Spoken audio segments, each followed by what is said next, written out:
সম্মানিত হাজিরিন, আমাদের এই দুনিয়ার জীবনে অনেক পরীক্ষা নিরীক্ষা মোকাবিলা করতে হয়।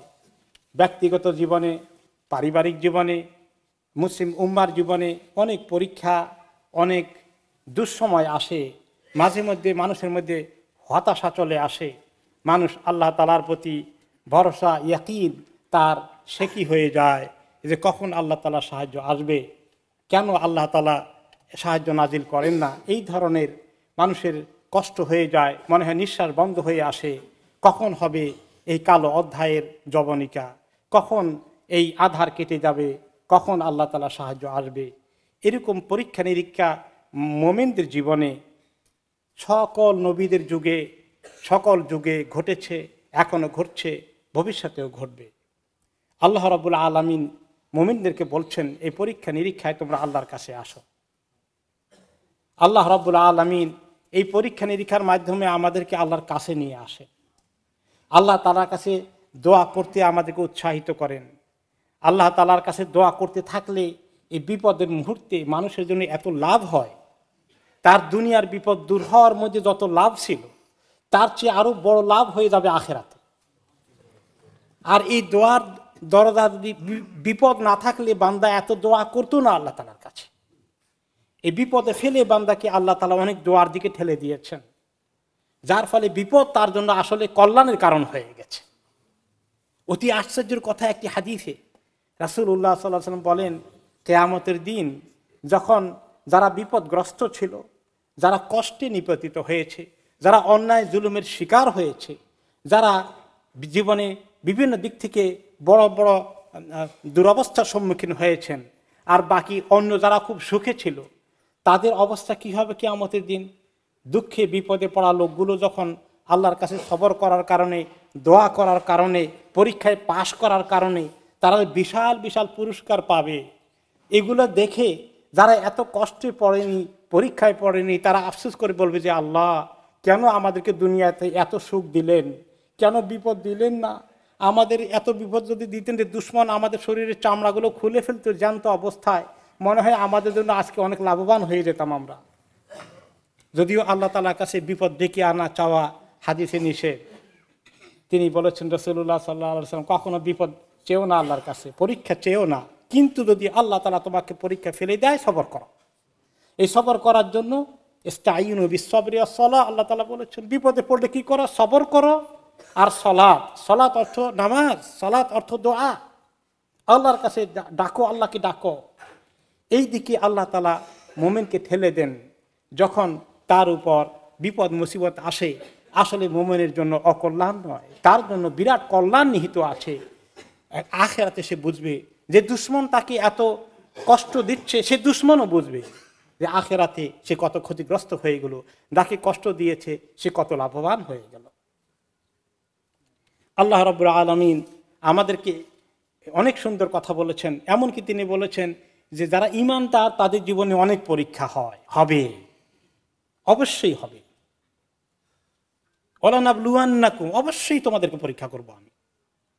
এমনকি নবী রাসূলদেরকে আল্লাহ তাআলা পরীক্ষা করেছেন। এমন পরিস্থিতি নবী রাসূলদের জীবনে ঘটেছে, এমনকি নবী রাসূলরা পর্যন্ত তাদের ঈমান একদম শেকি হয়ে গেছে যে আসলে কি আল্লাহ তাআলা সাহায্য করবেন আমাদেরকে।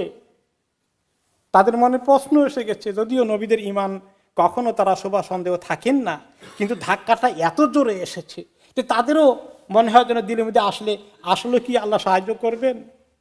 এত চূড়ান্ত বিপদের পরে আল্লাহ তাআলা বলেন যে ওই মুহূর্তেই আমার সাহায্য এসে গেছে। সাহায্য আসে বিপদ যখন তুঙ্গে উঠে।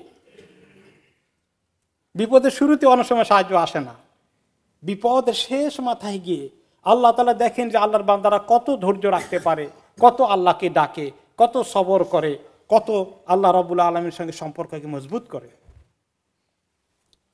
অন্য আয়াতে যে আল্লাহ তাআলা বলেছেন, তোমরা কি জানো, মনে করেছে এমনি জান্নাতে চলে যাবে, পরীক্ষা করা হবে না, বিপদে ফেলে দেওয়া হবে না?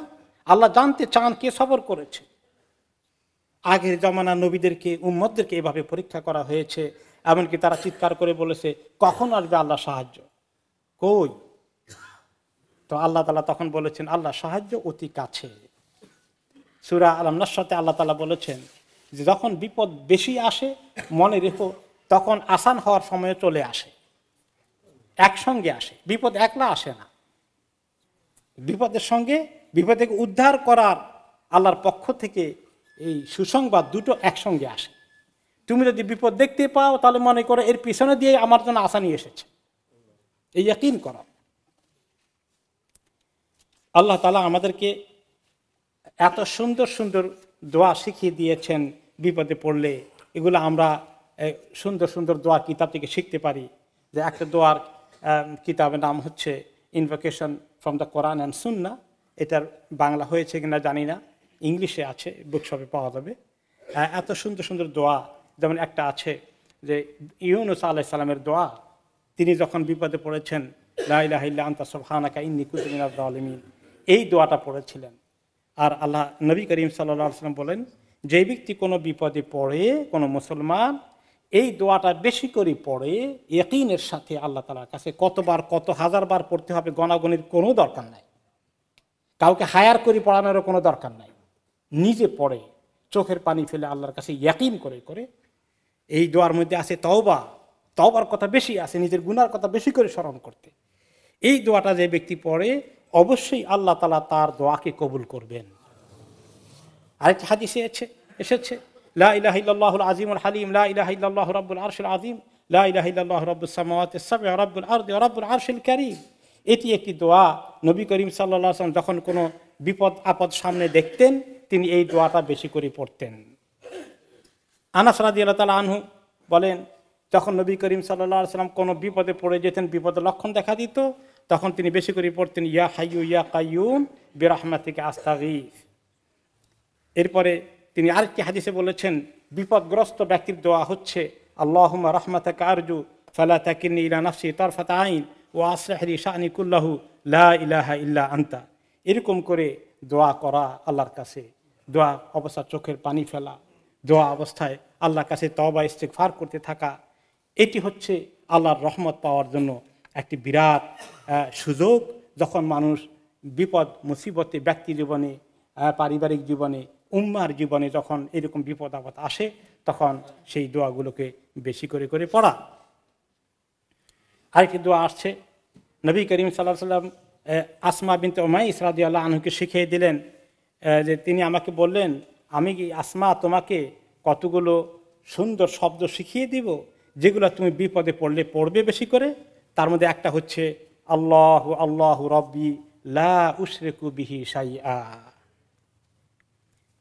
এইভাবে করে আল্লাহ তাআলার কাছে তাওবা ইস্তিগফার বেশি করে বাড়িয়ে দেওয়া, নামাজ পড়া, ইস্তাঈনু বিস-সাবরি ওয়াস-সালাহ, সবর করা, এগুলো মুমিনের জন্য বিপদে আপদে তার করণীয়। আর এগুলো হচ্ছে অনেক বড় ইবাদত। একটি হাদিসে এসেছে, ইন্তেজারুল ফরজ ইবাদা। যদি কেউ আল্লাহ তাআলার কাছে এরকম দোয়া করতে থাকে, তাকে আল্লাহ তাআলা মুক্তি দেওয়ার জন্য, তাকে আল্লাহ তাআলা নাজাত দেওয়ার জন্য, তাকে আল্লাহ তাআলা বিপদ থেকে উদ্ধার করার জন্য, তাহলে এই আমলটা তার জন্য বিরাট ইবাদত হয়ে যায়।